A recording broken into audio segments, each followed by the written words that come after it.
everyone. I'm Zhen Yan. I come from Shanghai Astronomical Observatory. It's my pleasure to be here to present our recent work about the properties of ISO 243 minus 49 HXO1. And those are my collaborators. This source was discovered in 2009, and when people investigate the serendipitous catalog of XM mutant. And this is an optical image of the galaxy ISO 243 minus 49. And this is the actual source they discovered, and which coincided with the outskirts of the galaxy. Later on, people discovered the optical contrast of this actual source, and the redshift measure from the HR emission line confirms the vicinity of the HX1 and with the galaxy. So the redshift gives the distance of this actual source about 95 megaparsec. So the maximum luminosity of the actual source can be larger than 10 to 42 radians per second, which makes it the most luminous URX so far. So we call it hyperluminous actual source. And so such high actual luminosity, if it is isotropic, it is about 1,000 times of the added limit of a 10 solar massive black hole. It's hard to explain by stellar mass black hole accretion system if the actual emission is isotropic. So it makes this actual source is the strongest candidate of individual among ULAs. And after the discovery, people performed a campaign with Swift satellite to investigate the long-term actual behavior of this actual source. This is the long-term actually lacquer of this source. And we can see this source shows quite regular outbursts, almost 1 outburst per year. And just look at the long-term actually lacquers, it's quite similar to the galactic actually transits. Those are two galactic soft X transits with frequent outbursts. So the lacquer look quite similar of them. And there are more similarities between HX1 and the galactic soft X transits. One similarity is the outburst profile. We can see at least 3 outbursts of HX1 show the fast rise and exponential decay profiles, and these 2 outbursts show the multi-peak profiles. The outburst profiles of HX1 are quite similar to the galactic soft X transits. And another similarity is that they discovered the spectral state transition in HX1. And this figure shows the hardness distribution of HX1. We can see there are 2 peaks, so which indicate there are 2 distinct spectral states in this source. This figure shows the hardness intensity diagram, and it's a very useful tool for studying the spectral states. We can see there are 2 clusters. One is at the lower right with higher hardness and lower intensity, which defines the low Hart state. The other cluster is at the upper left with higher intensity and lower hardness, which defines high source state. And different color means different outbursts. We can see during each outburst, the source transcends from low Hart state to high source state and return back. So this kind of behavior is quite common in our galactic soft X transits, and they have been studied very well. And so that's the similarities. And on the other hand, the spectral in the high state of HX1 can be well fitted by a single power model. The power index is about 1.7, which is similar to the galactic expanders. And the spectral in the source state can be well fitted with the disk blackbody model. and the temperature of the inner disk is about 0.2 keV, which is much less than the typical temperature of our galactic expanders. The typical temperature about 1 keV in the solid state. And we also can calculate the inner radius from the spectral fitting. And we've got the inner radius about 10 to 4 kilometers. It's very large. So the low temperature and the large inner radius of the creating disk in the solid state are consistent with creating intermediate black hole system. And another interesting thing we found is HX1 also follows the correlation between the hard to soft state transition and the peak luminosity. This correlation we found in the galactic expandaries. So it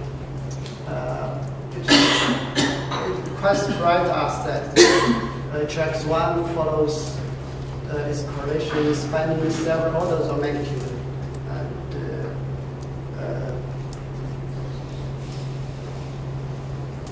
Another similarity is the detect transient radio emission in HX1.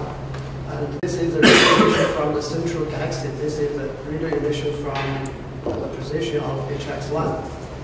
We can see after a while the radio emission from HX1 disappeared. So, and we also found the transient radio emission associated with the hard to soft state transition. This kind of behavior is also quite common in our galactic expandaries, and analogy to the galactic expandaries, the transient radio emission in HX1 is interpreted as discrete jet ejection events. And we have done work about the statistical result study of the outburst properties of galactic soft-X transits. And we have defined some parameters to describe the outburst properties. And we also found some empirical correlations. And those empirical correlations are consistent with the outburst mechanism, the disk instability model. And considering the similarities between the galactic soft-X transits and HX1, we thought it is necessary to use the same parameter to describe the outbursts of HX1, and we also want to compare them with galactic soft-X transits. So far we have 5 outbursts with good stage coverage, and we measure the peak luminosity, the right time scale, the decay time scale, the outburst duration, and we integrate the luminosity through the outburst and get the total radiated energy.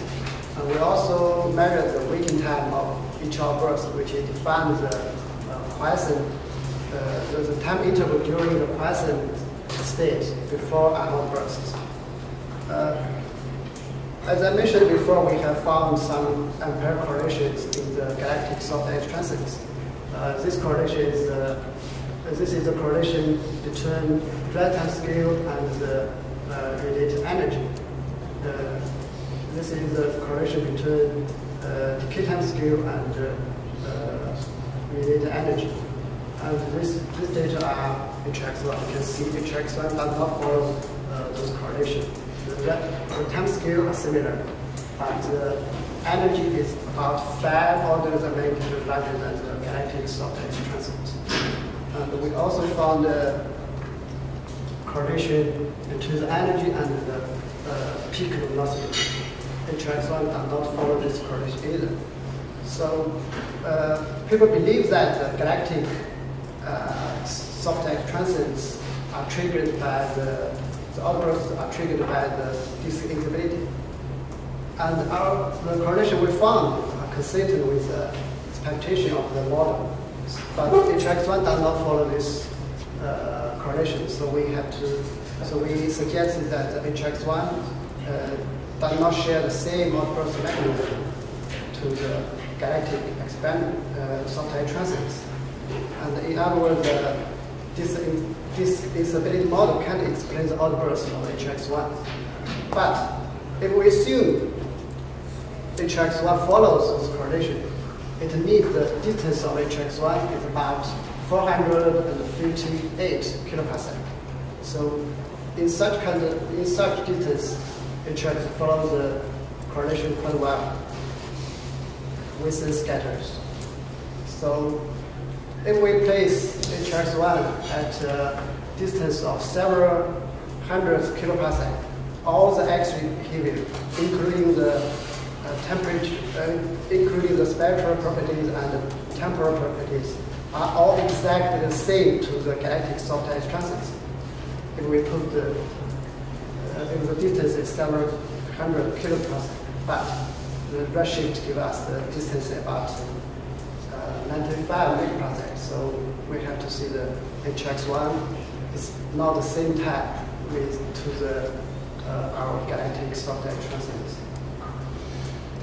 And we also plot the outburst properties versus the outburst sequence, and we found some evolution trend.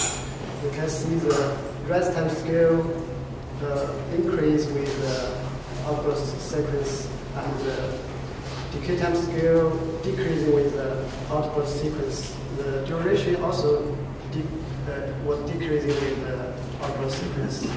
Of course, the energy decreasing and the waiting time was increasing.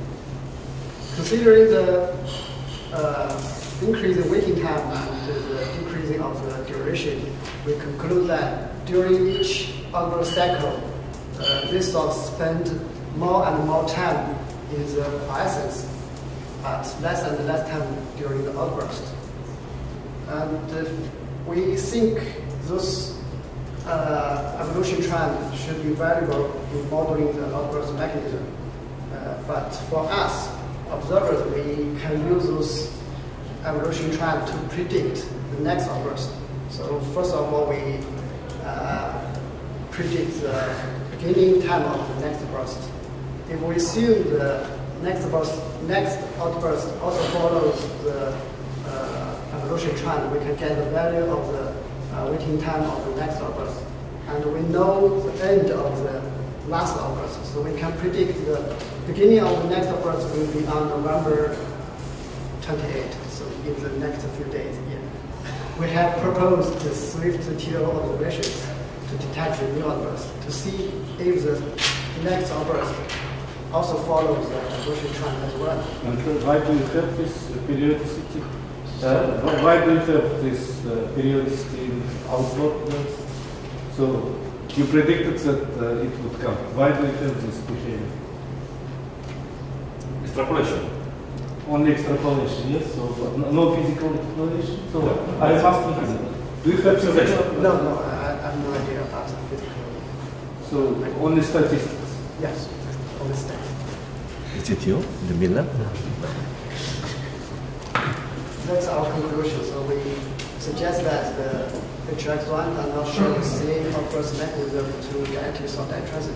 We found some evolution trend. We thought those evolution trend can be used to predict the next outburst, and we see if we are right in the next few days.